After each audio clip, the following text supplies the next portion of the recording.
Right, I'm joined by the Fares brothers now after Flobater's epic 200-kilometer run from Cork to Galway this week. Flobater, you said it was going to take you 40 hours. It took you 27 hours.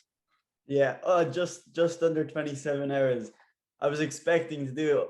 I was hoping, when I first started doing this run, thinking about it, I was like, if I get it under 40 hours, I'd be delighted with life. And then when I actually got it under 27, I was even happier. That's amazing. Take me back to the start line. What's the thought going through your head as you step out? There's a lot of people out there encourage you on the start line. What are you thinking at that point? My starting point was in the Northmont, and my whole school came out. They supported me. I was really grateful for that. It gave me a boost before I even started. And while I was running my first bit, they all just helped me. I was really happy with it. That was it. Abanoub, you've trained him, you've coached him, you got him ready for this point. What are you thinking as he steps out at this point? Oh, I was probably more nervous than him, just because the fact that I'm not even doing it, I just have to watch him suffer, you know. But like he mentioned, like the send off in the North One was amazing. I think that gave him a massive boost when it came to the starting point. Like as he was running down the gates of the North Monastery, they're all cheering him on. There was people lined up. It was absolutely amazing. Like it definitely gave him a big boost before the start of the run. He was a lot more motivated anyway. Yeah. Yeah, it was an incredible turnout there. All right. And like what I suppose, as you say, it took you 27 hours. You obviously weren't running constantly for 27 hours. So you were like taking a break every so often and just kind of like recharging and stuff like that. So each 50 kilometers, I take roughly around a 2 hour break, 2 to 3 hour break, which I would sleep in and just recover, get my food, anything I need to have to do my next 50 kilometers. I suppose by the end of it, it almost becomes more of a mental battle than a physical battle, doesn't it? Yeah. Honestly, out of the whole run, the biggest that I felt mentally that I was really like struggling with was when I hit 60 or 65 kilometers when I was just going into Limerick County.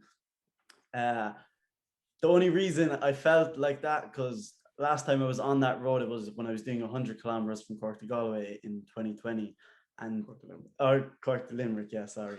And when I was looking at that road, I was like, last time I was here, I was in real pain. So it was just that mentally, I was like just not in the right spot. But after that road, I was perfect.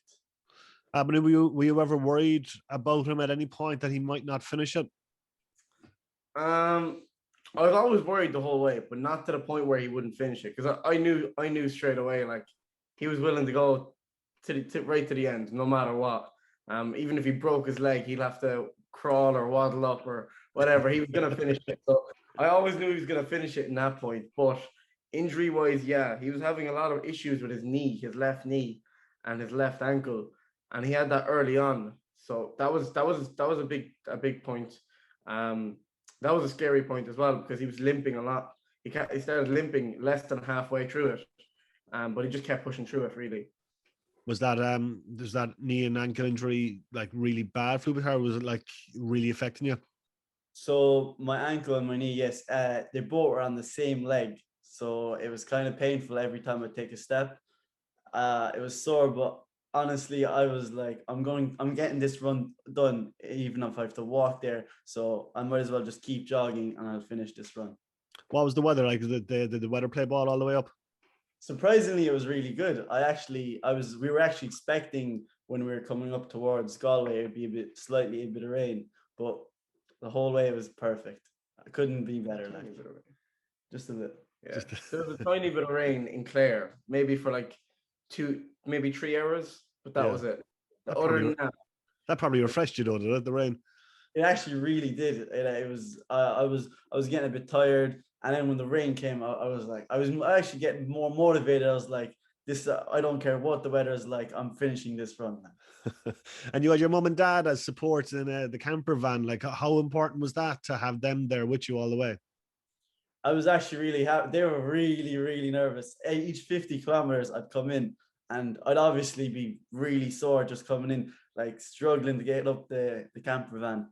And they'd look at me and they're like, they're speechless. Like they're just trying to go with the flow. They're not trying to like say, "Are you okay?" Like they did obviously ask me, "Am I okay?" and all that. But I don't know. Talk to me about like the last kilometer when you realize like I am doing this. I'm 199 kilometers in. I can literally see the finishing line. What was that feeling like? Oh, it was honestly one of my best feelings I have had in my life. I've been running for like 27 hours. Been putting even before these 27 hours, the past 10 weeks, I've been training for this run. So that last kilometer, my knees was sore, my ankle, my whole body was sore. I was like, I don't care how my body is. I'm sprinting this last kilometer. Obviously, it wasn't a full-on sprint because I'm after doing 200K, but I went as fast as I could then. Yeah, I saw the video of you running in, and I was like, "This dude is sprinting here after doing 200 kilometers. He's a freak of nature." Yeah.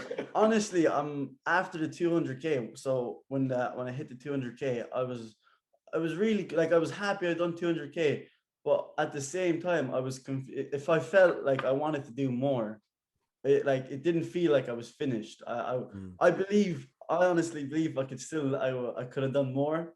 But we'll leave that for the next day. These are amazing. But what's your thought process going through? Obviously, it's been an intense journey for the both of you, but to see him rock into Galway like 199 kilometers down into the last kilometer, what's going through your head?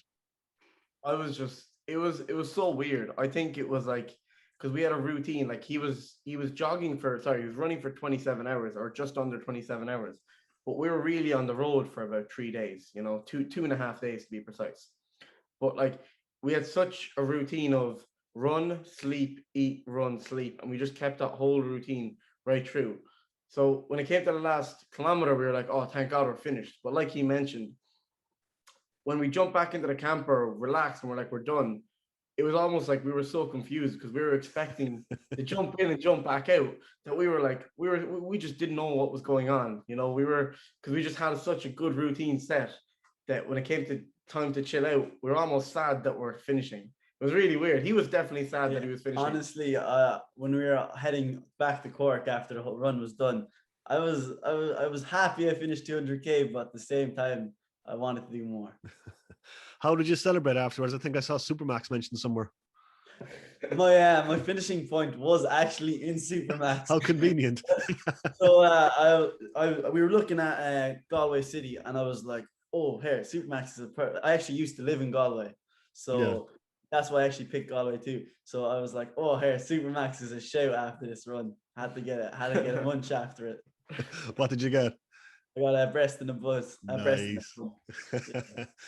What's the reaction been like? Like I'd imagine you've been flooded on social media and your WhatsApps with messages after this. I'm really surprised during this run. I probably got like 600-700 messages. I'm really surprised with this. Like so much messages, all through my social media. It's been amazing. Yesterday I was out just walking through town. There was so much people coming up to me asking, "Oh, are you the guy that 200K?" All this. I'm really happy with that. It makes me like when someone says that to me, I feel so happy with it. And obviously, guys, you were raising money for the Irish Cancer Society as well, which has been fantastic. You've raised a lot of money for them. Yeah, I'm after hitting 2.2K right now, over Wow. 2.2K. A quick shout out to everyone who donated there. Thank you very much.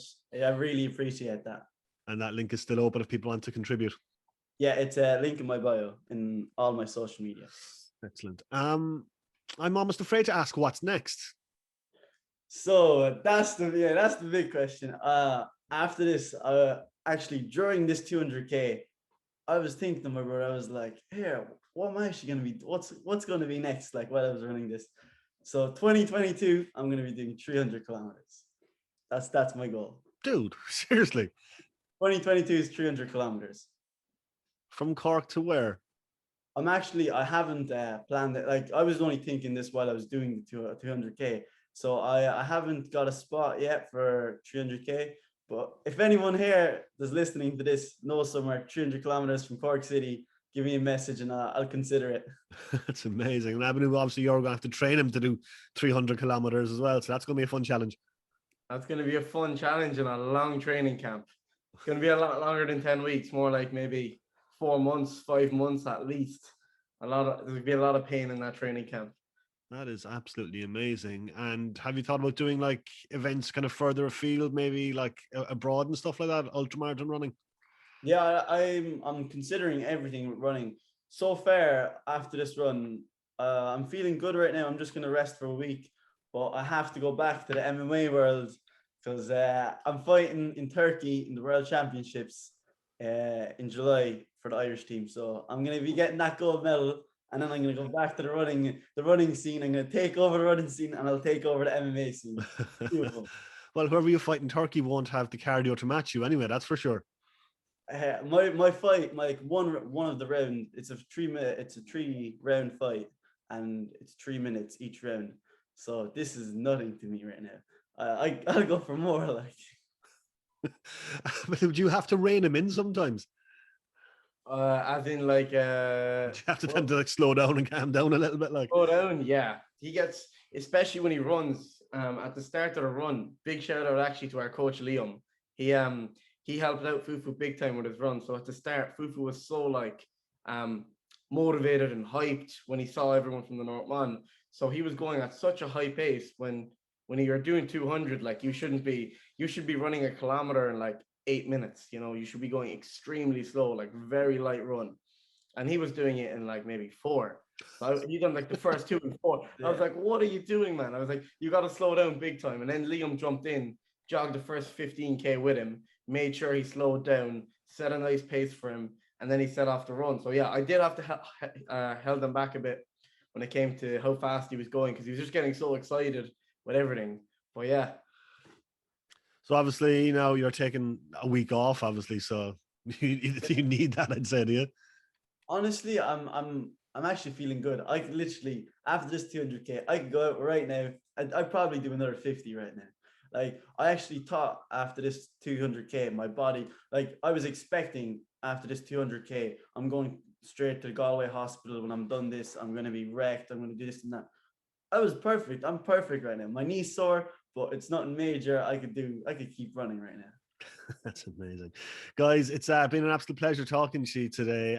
Congratulations again, lads. It's absolutely incredible what you both achieved, and to raise so much money for the Irish Cancer Society as well is absolutely incredible. Congratulations on that, and no doubt we'll be talking to you before the 300K next year. Certainly, yes. Cheers, Rory. Thank you.